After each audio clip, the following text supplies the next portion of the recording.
કાંઈ પણ ખાધા વગરના જીવી શકીએ છીએ આપણે. ખાલી પવનથી, જળની પણ જરૂર ના પડે.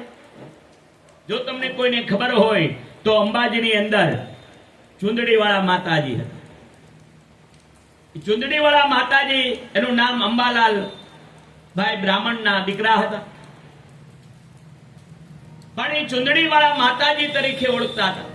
કેટલા વર્ષો સુધી એને અન્નનો ત્યાગ, કોઈ પણ વસ્તુ એને ખાવી પીવાની નહીં. યોગ દ્વારા એ જીવા છે.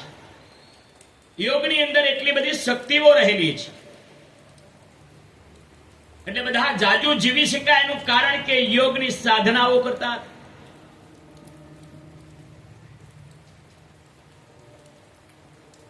અને કેટલા વર્ષો સુધી આપણા અમદાવાદની અંદર એમને મોટી હોસ્પિટલ ની અંદર લાવ્યા અને મોટા મોટા સર્જનોએ જોયું કે આ કેમ જીવી શકે છે.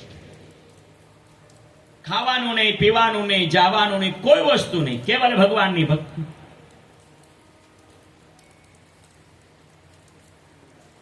જ્યાં તમે ગબ્બર ચડવા જાઓ ને એની બાજુમાં બીજો પર્વત છે, ત્યાં ચુંદડીવાળા માતાજીનું સ્થાન છે. અમે ત્યાં વર્ષોમાં 2-4 યજ્ઞ કરવા જઈએ છીએ. એમના ગામના શાસ્ત્રી જીતુભાઈ પડુસમાવાળા, એના દ્વારા અમારે ત્યાં યજ્ઞ યાગ હોય અને અમે ઘણી ફેરું ત્યાં યજ્ઞમાં જઈએ છીએ. અમને પણ આવા સંતો મહંતોના સામે યજ્ઞ કરવાનો લાભ મળે છે. તો આપ પણ પવિત્ર છો કે ભગવાનની કથાઓ સાંભળવાનો આપણે વારંવાર અવસરો પ્રાપ્ત થયા છે.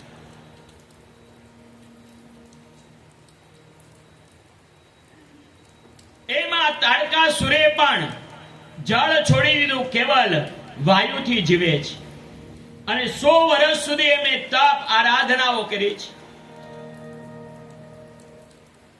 આમ બ્રહ્માજીની આકરે તપસ્યા કરો ત્યારે બ્રહ્માજી પ્રસન્ન થયા છે અને વરદાન માંગવા કહ્યું છે. ત્યારે તારકાસુરે માગ્યું કે શિવના શુક્રનાથી ઉત્પન્ન થયેલા પુત્રથી મારું મૃત્યુ છે. ભગવાન શિવ સતીનું જયારે દેહાંત થયું પછી ભગવાને કીધું કે મારે હવે લગ્ન નથી કરવા. પણ આ તારકાસુર નો જયારે ત્રાસ વધવા લાગ્યો ત્યારે બધા દેવોએ ભગવાન શિવને સમજાવ્યા અને પાર્વતી સાથે લગ્ન કર્યા. કારણ કે તારકાસુરને એમ હતું કે મારું મૃત્યુ કોઈથી થશે નહીં અને મારું મૃત્યુ થાય તો કેવલ શિવના પુત્રથી થાય.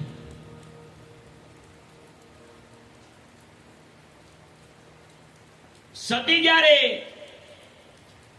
દાહગ્નિ કરી લીધો એટલે એમ થયું કે હવે કાંઈ શિવને કાંઈ સંતાન થશે નહીં, એ કાંઈ લગ્ન નહીં કરે. અને એ સમયે ભગવાન પાસે બધા દેવતાઓ ગયા છે અને ભગવાનને મનાવ્યા હતા અને પરમાત્માએ પાર્વતી સાથે લગ્ન કર્યા.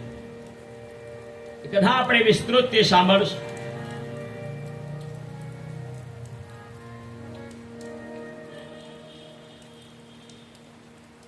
ત્યારે તારકાસુરે એવું વરદાન માંગ્યું છે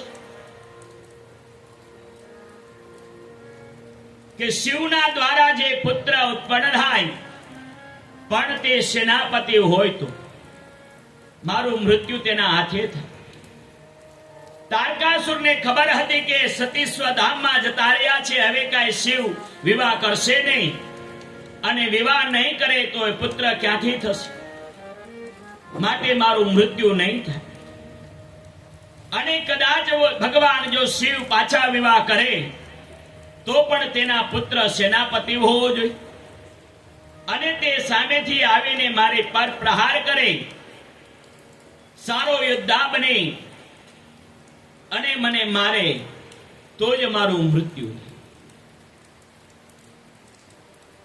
આવી રીતે ભગવાન પાસે વરદાન માંગ્યું. બ્રહ્માજીએ તથાસ્તુ કહ્યું, જા, તારું ભગવાન શિવના પુત્ર દ્વારા જ મૃત્યુ થશે, બીજા કોઈ તને મારી નહીં શકે.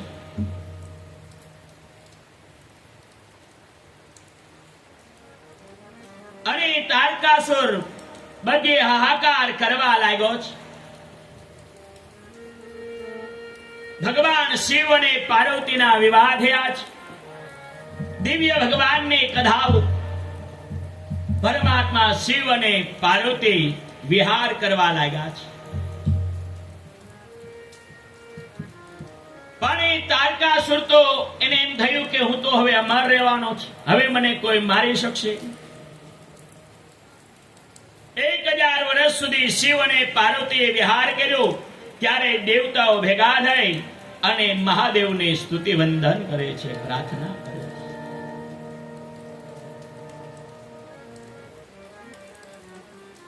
એટલા બધા રાક્ષસો તપસ્વી હતા કે દેવો પણ એનાથી બીવા લાગ્યા છે, એને બીક લાગવા લાગી છે. સામે દેવતાઓ પણ એટલા વર્ષો સુધી એને તપ ને આરાધના કરી છે. એમનેમ કોઈ દેવોને પદ નથી મળ્યું કે એમનામ આ રાક્ષસોને કાંઈ પદ નથી મળ્યા કે જેનું આપણે વારંવાર ગાન કર્યા કરીએ છીએ, એને યાદ કર્યા કરીએ છીએ, એના નામ લીધા કરીએ છીએ. આ બધા હજારો વર્ષો સુધી એને તપ કર્યા કે જેનું આપણે નામ લેવું પડે છે. અને બધા દેવતાઓ ભગવાન મહાદેવને સ્તુતિ વંદન અને પ્રાર્થના કરે છે. કૈલાસ ભાગત્ય શિવામ વિવાહ્ય શોભા પ્રપદ્યે નિતરામ શિવોપે વિચારયામા સસદેવ કૃત્યા પીડા જનસ્યાપિ ચ દેવ કહ્યો. આ બધા દેવતાએ ભગવાન શિવને પ્રાર્થનાઓ કરી કૈલાસ પર્વત ઉપર જઈ. ભગવાન પ્રસન્ન થઈ બોલા કે બોલો શું દેવતાઓ જરૂર પડી છે.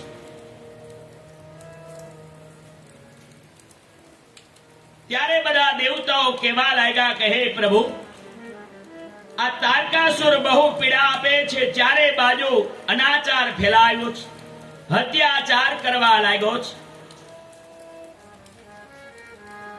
અમારે બધાને પીડાનો વિચાર કરો. ત્યારે શિવજી, તમે તો અંતર્યામી છો, તમે જો મારી ઉપર કૃપા નહીં કરો તો બીજું કોણ કૃપા કરશે? ત્યારે ભગવાને કહ્યું કે તમારે તો એક ખાલી એવી ઈચ્છા છે ને કે તમારું રક્ષણ થાય અને મારાથી સંતાન ઉત્પન્ન થાય તેવા કામના છે. તો તમારે પીડા હરવા માટે અને અસુરના ત્રાસથી તમને રક્ષણ કરવા માટે મારે ત્યાં અવશ્ય સંતાન થશે. અને સંતાન તમારી દરેક પીડાઓને હરશે. મહાદેવે તપ અને આરાધના કર્યા છે અને મહાદેવના તેજમાંથી પાર્વતીએ ગર્ભને ધારણ કર્યો છે.